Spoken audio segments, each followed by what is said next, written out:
نحمده ونصلي على رسوله الكريم اما بعد فاعوذ بالله من الشيطان الرجيم بسم الله الرحمن الرحيم ولولا دفع الله الناس بعضهم ببعض لفسدت الارض ولكن الله ذو فضل على العالمين تلك آيات الله نتلوها عليك بالحق وإنك لمن المرسلين صدق الله العلي العظيم۔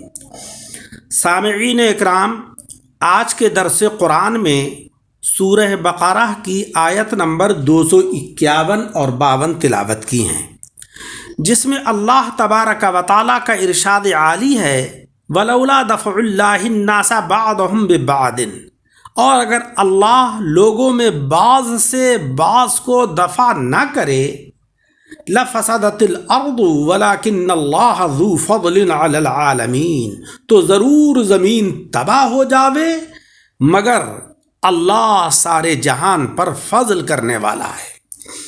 تِلْكَ آیات اللہ نتلوہا علیک بالحق، یہ اللہ کی آیتیں ہیں کہ ہم اے محبوب تم پر ٹھیک ٹھیک پڑھتے ہیں۔ وَإِنَّكَ لَمِنَ الْمُرْسَلِينَ، اور تم بے شک رسولوں میں سے ہو۔ ان آیتوں میں اللہ تبارک و تعالیٰ نے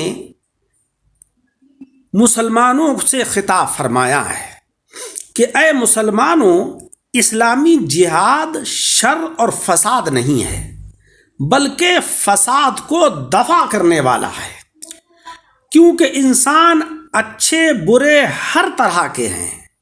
اگر اللہ رب العزت اچھوں کے ذریعے سے بروں کو دفع نہ فرمائے تو زمین میں فساد برپا ہو جائے گا، لوگوں کو کچھ تو خون سے ہی فرصت نہیں ملے گی، نہ جانور زندہ رہیں گے، نہ کھیتی باڑی ہوگی، نہ نسل انسانی پھلے پھولے گی، غرض کے کسی قسم کی آبادی نہیں ہو سکے گی۔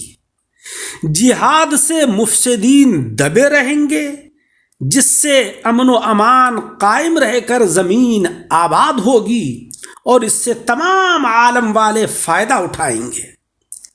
اللہ تبارک و تعالی تمام جہانوں پر فضل فرمانے والا ہے، جہاد بھی اس کا فضل ہے۔ علماء اکرام فرماتے ہیں کہ دفع دو قسم کا ہے، دفع ظاہری اور دفع باطنی۔ دفع ظاہری 4 گروہوں سے ہے، پیغمبروں سے، بادشاہوں سے، علماء کرام سے، اولیاء کرام سے۔ ان میں سے ہر ایک اپنے منصب کے لائق فساد کو دفع فرماتے ہیں۔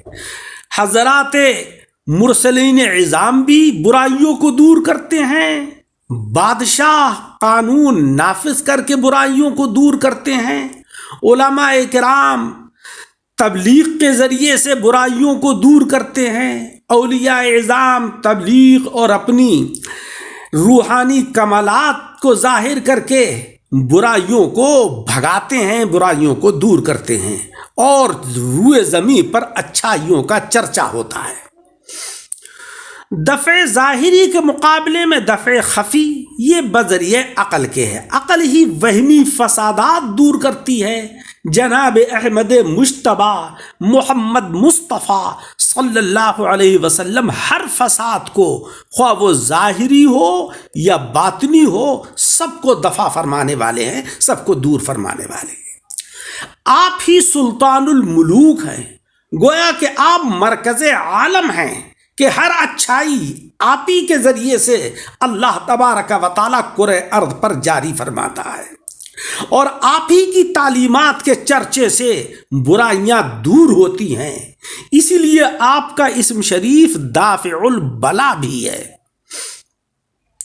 اس آیت میں اللہ تبارک و تعالیٰ نے پیارے آقا سے فرمایا کہ اے محبوب صلی اللہ علیہ وسلم، یہ گزشتہ واقعات اللہ کی کھلی ہوئی نشانیاں ہیں جو ہم وقتاً فوقتاً سچے سچے بیان کرتے رہتے ہیں، جن میں اہل کتاب اور تاریخ داں لوگ کچھ شک نہیں کر سکتے آپ سچے پیغمبروں میں سے ہیں۔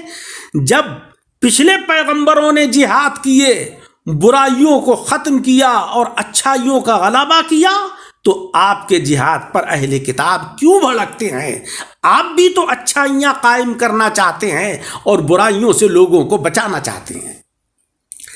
حضرات اکرام، اس آیت سے معلوم ہوا کہ حکومت و سلطنت اللہ کی بہت بڑی نعمت ہے کہ اس کے بغیر امن قائم نہیں ہو سکتا۔ یوں سمجھیے کہ دین امن کی بنیاد ہے اور سلطنت و حکومت اس کی محافظ ہے۔ بغیر بنیاد عمارت کمزور ہے اور بغیر محافظ کے ہر وقت خطرہ رہتا ہے۔ ایسے ہی بغیر دین کی تنظیم کے بے جڑ کا درخت ہے اور بغیر حکومت ہر نعمت خطرے میں ہے۔ جہاد اور دنیاوی انتظامات نبوت یا ولایت کے خلاف نہیں ہیں، بلکہ یہ چیزیں حضرات انبیاء کرام کا فرض منصبی ہیں۔ جو لوگ یہ سمجھتے ہیں کہ اولیاء اللہ اور انبیاء کرام کو تو تارک دنیا ہونا چاہیے، انہیں دنیاوی بکھیڑوں سے کیا مطلب، وہ اس آیت سے عبرت حاصل کریں۔ یہ حضرات یعنی حضرات انبیاء کرام، حضرات علماء کرام، حضرات اولیاء کرام دنیاوی بکھیڑے چکانے ہی کے لیے تو آتے ہیں۔ لوگوں کی زندگی کا ہر شعبہ اور ہر چیز کا صحیح استعمال یہی لوگ تو بتاتے ہیں۔ جب یہ کمزور ہوتے ہیں تو پھر دنیا کے اندر برائیوں کا غلبہ ہوتا ہے۔ مولا جل شانہ و عم نوالہ نے اس آیت کے ذریعے سے ہمیں یہ بتایا کہ بارگاہ الہی میں نبی صلی اللہ علیہ وسلم کی بڑی عزت ہے۔ دیکھو عیسائی وغیرہ حضور کے جہاد پر اعتراض کرتے تھے اور وہ یہ کہتے تھے کہ یہ قتل و قتال نبوت کی شان کے خلاف ہے۔ اللہ تبارک و تعالیٰ نے پیارے آقا علیہ السلام کی جانب سے ان کو یہ جواب دیا کہ یہ قتل و قتال نہیں ہے، بلکہ امن کا قیام ہے، اچھائیوں کا غلبہ ہے، برائیوں کو میٹنا ہے۔ حضرات صوفیہ اکرام فرماتے ہیں کہ جس طریقے سے زمین پر کبھی دن کا راج ہے، کبھی رات کا راج ہے، کبھی گرمی کا، کبھی برسات کا، کبھی خزاں کا، کبھی بہار کا، کبھی مسلمانوں کا، کبھی منکرین کا، ہر راج کے آثار مختلف ہوتے ہیں، اسی طریقے سے دل کی دنیا میں بھی کبھی نفس اور شیطان کا راج ہوتا ہے اور کبھی روح اور نفس مطمئنہ کا راج ہوتا ہے۔ نفس کے راج میں دل میں فسق و فجور اور اندھیرا ہی اندھیرا ہوتا ہے، تاریکی ہی تاریکی ہوتی ہے، اور روح کے راج میں خوف الہی کا غلبہ ہوتا ہے، عشق و محبت کا غلبہ ہوتا ہے، گریہ و زاری پیدا ہوتے ہیں، اللہ کی طرف رجوع کی بے قراری ہوتی ہے۔ اگر دل پر ہمیشہ شیطان کا ہی راج رہے تو یہ بگڑ جاتا ہے۔ کوئی شخص یہ نہ سمجھے کہ میرے دل پر نفس اور شیطان کبھی راج نہیں کر سکتے۔ کیا آپ نے دیکھا نہیں کعبۃ المکرمہ جو اللہ کا گھر ہے، وہاں بھی 300 سال بت راج کر گئے، پیارے آقا علیہ السلام کے ہاتھوں ان کا راج ختم ہوا۔